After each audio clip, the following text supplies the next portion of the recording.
9월 22일 월요일. 포크를 놓지 마세요. 미국 서부 지역의 교우들이 자주 찾는 한 수련회 장소에는 포크로 복음을 전하는 전설적인 조리장이 있었습니다.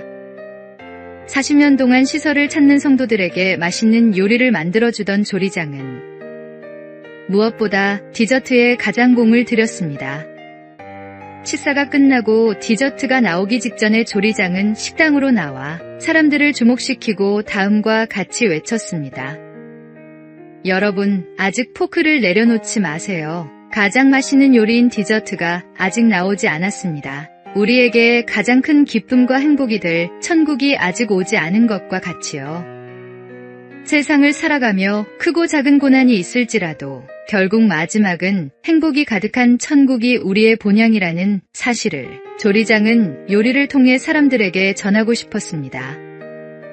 이 조리장의 이름은 전해지지 않지만 40년 동안 포크를 놓지 말라며 복음을 전한 조리장의 이야기만큼은 지금도 전설처럼 전해지고 있습니다. 조리장의 유언은 손에 포크를 쥔 채로 관에 넣어달라는 것이었습니다. 조리장이 준비한 디저트처럼 자신의 삶도 마침내 기쁨이 가득한 본향으로 떠난 것이라는 사실을 마지막까지 전하고 싶었기 때문입니다. 오늘의 말씀. 내 아버지 집에 거할 곳이 많도다. 그렇지 않으면 너희에게 일렀으리라. 내가 너희를 위하여 거처를 예비하러 가노니. 오늘의 만나. 이 땅의 삶은 천국을 향한 여정입니다. 영원한 본향을 바라보며 오늘도 소망 가운데 살아가십시오.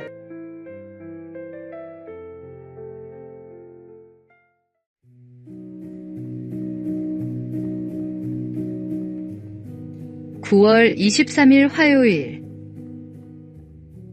오늘을 붙잡으라. 카르페 디엠은 오늘을 즐기라는 뜻으로 널리 알려졌지만 고대 로마 시인 호라티우스의 시에 나오는 한 구절입니다. 카르페는 붙잡다, 수확하다는 뜻의 카르페에서 유래했고 디엠은 나를 의미하는 데이즈에서 나왔습니다. 라틴어 전문가는 이렇게 설명합니다. 사람이 일일이 손으로 수확해야 했던 고대 사회에서 과일을 거두는 일은 고된 노동이었습니다. 그러나 그 고된 과정을 거쳐 수확한 과일을 바라볼 때 비교할 수 없는 깊은 기쁨을 경험했습니다. 카르페 디엠은 단순히 쾌락을 추구하며 그날을 즐기라는 말이 아닙니다. 오히려 오늘 하루에 충실하라는, 인생을 성실하게 살아내라는 깊은 의미를 담고 있습니다. 성경은 세월을 아끼라고 말씀하십니다. 여기서 아낀다는 말은 단순히 시간을 절약한다는 뜻이 아니라 건져내다, 사들이다는 의미로 무엇인가를 얻기 위해 적극적으로 행동하고 선택하는 것을 의미합니다. 우리에게 주어진 시간은 그저 흘러가는 것이 아니라 붙잡고 의미 있게 사용해야 할 소중한 기회입니다. 오늘은 하나님께서 우리에게 허락하신 선물이며 그분의 뜻을 이루기에 가장 좋은 날입니다. 그래서 우리는 이 오늘이라는 시간을 허투루 보내지 말고 전심으로 붙잡아야 합니다. 오늘을 가치 있게 사는 사람이 결국 참된 기쁨과 열매를 누릴 수 있습니다. 시간은 지나가지만 그 안에서 우리가 남기는 순종은 영원한 열매가 됩니다. 오늘의 말씀. 그런즉 너희가 어떻게 행할지를 자세히 주의하여 지혜 없는 자같이 하지 말고 오직 지혜 있는 자같이 하여 세월을 아끼라. 때가 악하니라. 오늘의 만나. 매일 아침 우리에게 주어지는 24시간은 하나님의 귀한 선물입니다. 이 시간을 어떻게 사용하느냐가 우리 인생의 가치를 결정합니다.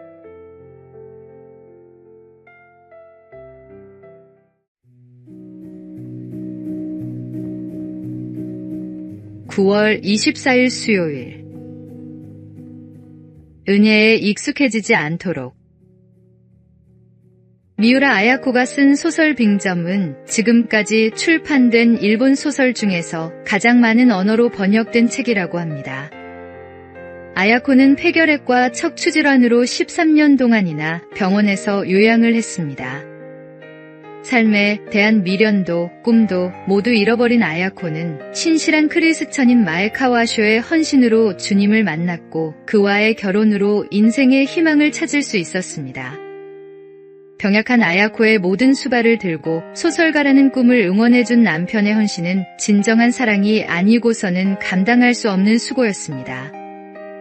그러나 그런 남편의 사랑도 해가 지날수록 당연한 것으로 느껴졌고 때로는 실증이 났습니다. 남편의 사랑을 당연시 여기는 자신의 모습을 깨달은 아야코는 바로 회개했고 훗날 수필에 당시의 심정에 대해 다음과 같이 적었습니다. 병약한 나와 결혼해준 남편이 처음엔 무척이나 고마웠다. 그러나 결혼 생활에 익숙해지자 고마움은 사라지고 오히려 화를 내고 짜증을 내는 나의 모습이 드러났다. 익숙해진다는 것은 참으로 무서운 것이다. 하나님, 저를 구원해 주신 놀라운 은혜에도 익숙해지지 않도록 인도해 주세요.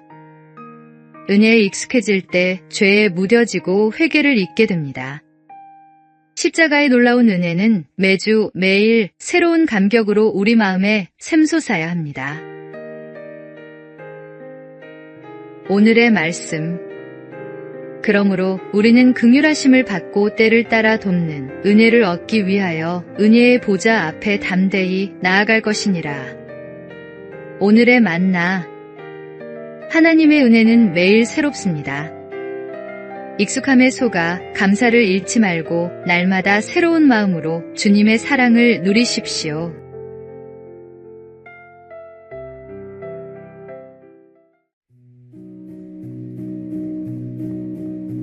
9월 25일 목요일. 혀의 두 얼굴. 옛날 어떤 왕이 궁중의 광대 둘에게 명령했습니다. 한 광대에게는 세상에서 가장 선한 것을, 다른 광대에게는 가장 악한 것을 찾아오라고 했습니다. 얼마 후 두 광대가 상자를 들고 돌아왔는데 놀랍게도 두 상자 안에는 모두 큼지막한 혀가 들어있었습니다. 혀는 하나님을 찬양하고 복음을 전하며 상처받은 이를 위로하는 가장 거룩한 도구가 될 수 있습니다.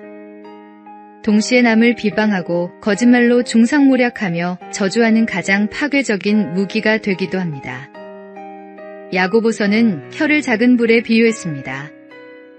보라, 얼마나 작은 불이 얼마나 많은 나무를 태우는가.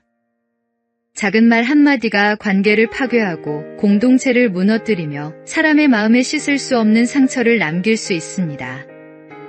철학자 피타고라스는 혀에 의한 상처는 칼에 의한 상처보다 더 무섭다. 칼은 육체에만 손상을 입히지만 혀는 육체와 영혼을 다 상하게 한다고 경고했습니다. 그러나 우리에게는 소망이 있습니다. 성령님께서 우리의 입술을 거룩하게 하실 수 있습니다. 이사야 선지자의 입술을 숯불로 깨끗하게 하신 하나님께서 오늘도 우리의 혀를 정결하게 하실 수 있습니다. 매일 내 입이 말하는 것을 조심하며 우리의 혀가 생명의 말씀을 전하는 도구가 되기를 기도해야 합니다. 위에 계신 주님께서 우리의 모든 말을 지켜보고 계십니다. 오늘의 말씀. 이와 같이 혀도 작은 지체로 돼 큰 것을 자랑하도다. 보라, 얼마나 작은 불이 얼마나 많은 나무를 태우는가. 오늘의 만나. 우리의 혀는 생명과 죽음의 권세를 가진 소중한 도구입니다.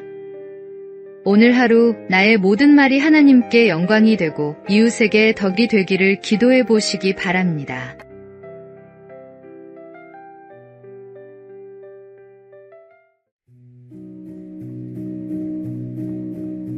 (9월 26일) 금요일. 은혜의 물살을 따라. 필리핀 마닐라에는 팍상한 폭포라는 유명한 관광지가 있습니다. 마닐라에서 남동쪽으로 차를 타고 100km나 가야 하지만 이 폭포 하나를 보기 위해 많은 관광객이 하루 종일 시간을 들여 찾아갑니다. 팍상한 폭포를 보려면 강 하류에서 보트를 타고 올라가야 합니다. 사람의 때가 묻지 않은 원시림을 지나야 팍상한 폭포를 만날 수 있는데 길도 제대로 나 있지 않아 강을 거슬러 올라가야 합니다. 일반인이 노를 저어서는 도저히 나아갈 수 없기 때문에 보트 하나당 숙련된 사공 2명이 올라타 노를 젓습니다. 사람 1명을 옮기기 위해 2명의 사공이 필요한 것입니다. 목적지에 도착하기 위해 사공은 땀을 뻘뻘 흘리며 한시도 쉬지 않고 노를 젓습니다. 관광객들의 말을 들어보면 가만히 앉아서 보기가 미안할 정도라고 합니다. 그러나 폭포를 감상하고 다시 마을로 내려갈 때는 거의 노를 젓지 않아도 된다고 합니다. 물살을 그대로 따라 내려가기 때문에 노를 젓지 않아도 올라갈 때 걸리는 시간보다 훨씬 더 빨리 도착하기 때문입니다. 신앙생활이 힘들게 느껴진다면 혹시 은혜의 물살을 거슬러 살고 있지 않은지 돌이켜 보십시오. 최고의 선장이신 주님께 우리 인생의 방향을 맡기고 은혜의 물살을 거스르지 말고 가만히 따라가십시오. 오늘의 말씀. 내가 여호와를 항상 내 앞에 모심이여 그가 나의 오른쪽에 계심으로 내가 흔들리지 아니하리로다. 오늘의 만나. 하나님의 인도하심을 따라 살 때 삶이 평안해집니다. 내 뜻을 고집하지 말고 주님의 인도를 받는 순종의 삶을 살아가십시오.